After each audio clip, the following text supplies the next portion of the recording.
Hey YouTube, hey look over there here, looking at my Bronco. It's on Christmas Day 2019. Just wanted to come and show you how it looks. It's been about 6 months since I painted it. Paint's holding up good.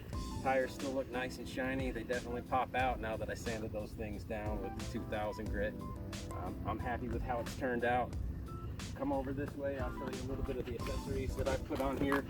Where all those paint chips were on earlier, I've got my mud flaps on now to hopefully prevent some of that.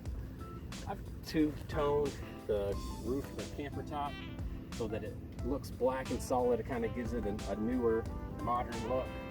And if you come over here, I've added a kayak handle strap to this so that when my kids climb up in here during the summer, they have something nice and secure to hold on to, so it's a big win for them. And it also keeps that tire rack from making a bunch of squeaks and rattles as I'm going down the road. Overall, I'm happy. There's a few more things I might do to it in a little bit, but it's all just the final touches and accessories more or less. So overall, good project. I look forward to doing something like this again sometime soon, but with better equipment.